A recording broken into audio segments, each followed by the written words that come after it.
Welcome to Hip Hop United with Algernon. I appreciate you taking some time out to talk about life and everything in between. How you doing this evening, King? I'm doing pretty good, man. Just out here in nature, like you said, you know? Hey, man, it's looking good. It's looking good. I've had a chance to listen to some of your music. I've had a chance to go to your site, so I'm real excited to see what's going on. I know you're currently on the Mood Swings tour with Vedo. How did Yep. that collaboration come together? Tell me about this amazing tour. I saw your IG. Looks like you're having a good time, man. Talk I'm to me. having a good time, dog. Yeah, really, honestly, like, I've been following Video for some time and everything. And then, I saw him last year on the with Usher, the Tiny Desk, and I got a chance to see him at something in the water with Usher and stuff like that. And then just all of a sudden, my manager hit me up and was basically like, "Yo, bro, you want to go on tour with Vito?" I was like, "Yeah, man." It was just a no-brainer. So it's been really, really special and really incredible for me too. And yeah, everything's been gravy, man. We literally I'm at home because we're in between, like we're in have a Dallas show tomorrow. So I grew up in East Texas and Louisiana, and I'm at home. Oh man, that's what's up. It's nothing like being at home, man. That's just a different type of energy, different type of vibe. And you're from New Orleans, if I'm not mistaken. Is that correct? Yeah, yeah. So we just left New Orleans. We was there just this morning, and then it was there last. They had a show there last night, and yeah. Oh man, good time. How was that, man? Just performing in front of your people, man. Kind of being in front of the place that really is your genesis. Yeah, dude, honestly, like so since from being in New Orleans, a lot of my family's here in Texas too. It's just like together. So East Texas, Louisiana, it's just nothing but family for the next two shows, including yesterday's show in New Orleans, man. It's just gonna be like family and just a whole bunch of people, supporting. No, man, that's Obviously, a beautiful thing. Vito has his mad crazy fans, but definitely getting a chance to get in front of my family and just where I'm from, my roots in the area. That's definitely what's up, my brother. So from what I can see, you're not just a singer, but you're a true musician. You can play a variety of instruments. You're a choir boy. I know a little bit something about that. You took advantage of your talents. How many instruments do you play, and what kind of drove you to be a composer, in addition to, of course, a singer? Yeah, man. So basically, I started as a jazz musician with the saxophone, alto sax, it's actually tenor saxophone. Then start playing alto soprano. Being that I'm a woodwind, I can play clarinet, flute. I can play the oboe, but I can't. I don't sound that great, you know. And then, like as a songwriter, I play guitar and the keys every once in a while, and maybe the drums. Well, I say maybe, but I have played the drums as well too. So pretty much, yeah, man, just creative and just jumped into it, and I just kind of came to a place that it's like, oh, I'm creative for real. I guess you were a noisy kid, weren't you? You was always banging on something. You were a noisemaker. That's Straight up, sometimes you can see it early. yeah, that's straight up, man. I was always banging. I got holes in the wall in the house, like just because I was banging too hard. So, like, I didn't mean to do that, that kind of stuff. Noisemakers always tend to make a lot of noise out in the world, man. It's something about that, man. It all comes together. Um, who are some of your favorite, or I should say, influences in terms of musicians and singers that really did it? I mean, as I look at some of your stuff, I can see kind of a variety of people. Definitely some Prince influence there in terms of how Yeah, you work the stage and some of your sounds. Tell me, sir. yeah, bro. Honestly, it's been like a variety. I'm a jazz musician first, so jazz, and then from there, it's just kind of moved on to all kinds of influencers. I was lucky and blessed enough to kind of have just family that people, my parents and grandparents played just music nonstop for us and just experiencing that kind of thing. So everything, man. I can't even just give you just a few because I would go on. Of course, like Michael Prince and like Jay-Z or you know what I mean? I Like like that. Sam Cooke, Duke Ellington, you know, just things like that. So I got you. I got you. Influenced by a little bit of all. You named some of the greats as well.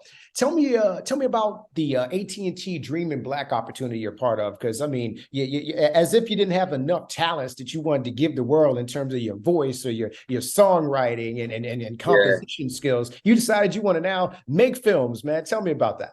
yeah, bro. So being a creative, I just kind of dived into a different creative platform. I actually had some film experience before, just is on the journalist front, and it just kind of being a journalist, you kind of start producing your own thing. And as a storyteller, I just really dived into it, and not really intentionally, man. But it kind of just became something. And yeah, man, I got a chance to produce and be a filmmaker for a whole bunch of things, to be really honest. And most recently was the AT&T Dreaming Black Future Makers campaign. So, which was an incredible honor. It highlights like Black future makers, which are people doing stuff in the community and in the world that's actually very visible in our community. And I got a chance to work with Big Sean, Shangela, Lori Harvey, and Jay Alphonse on this past campaign, as well as a few others. Wow, that's amazing, man. That's great, man. Being able to kind of, channel, your talents into other things and to kind of be able to kind of bounce into other aspects. I think that's just the most beautiful thing ever. Everything kind of serves as a platform to jump into something else. Kind of cool. Yeah, exactly, bro. That's just being creative, man. I got lucky to have the skill. Hey, man, that's what it's all about. And I hear that you kind of got your start in terms of, more professionally when you were working with Lloyd. And I love some Lloyd here in Atlanta.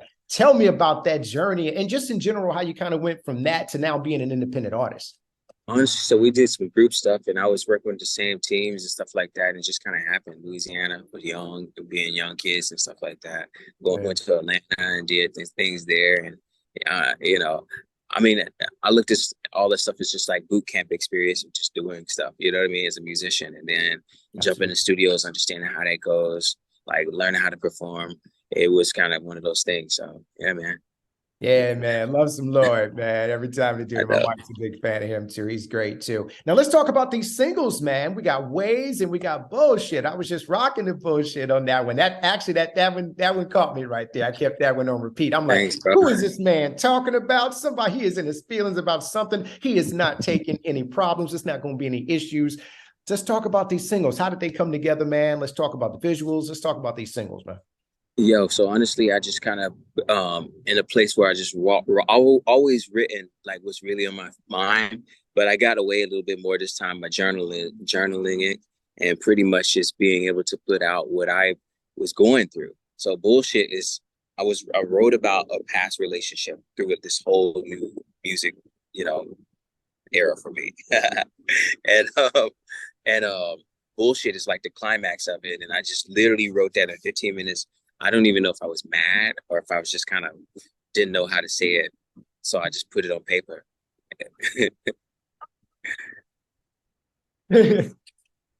I needed you to know that I wasn't kidding. I had that teed up right there, man. I was like, that's a good one there. That one caught me there. It was the energy behind it as well as the words, and just, of course, that real catchy melody as well. You did a fantastic job on that, as well as Ways as well, my brother. So very Ways. Yeah, same thing. I hope that everybody's bouncing to them like me, man.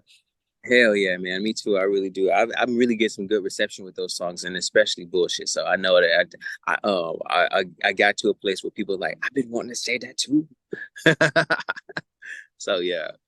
I like that. I like that, man. Well, it's good. You always know you tap in the pulse of the culture when you kind of getting that same reaction to people in terms of that as well. So you're doing a good job. You obviously know where you're going and what you're doing. So that's super impressive, man. So on that same vein and topic, how do you want your music to impact the audience? Not just these singles, but just in general, when you're putting songs together, either for yourself or for other people, what's the energy you want to kind of come back to you as you put these compositions into the world?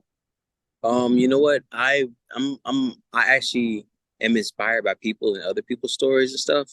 And I actually write my songs very personal, but knowing that they go reach other people. And then I get excited about it when people give me feedback like the way you are. So to hear that expand, the inspiration, it's just one of those things that I take from the energies that are already given. You know what I mean? And try to fester it in what I'm going through, relatable, and just kind of put it out there like that. It's a formula that's not really a formula. It's just like out there. It's just kind of like you don't even know that you're doing it until it happens to have it. Absolutely, my brother. Well, we'll end with this, in terms of your long-term vision and what you want to do and your goals, where do you see yourself? Where do you want to go? What else do you want to do, man? Tell me about some other things you want to tackle, bro. Bro, I don't really have any limits. So you tell me, I'm ready to do it. I'm kind of like an execution guy. If it's not for me, you'll know it sooner than later. But if it's for me, I'm gonna jump into it.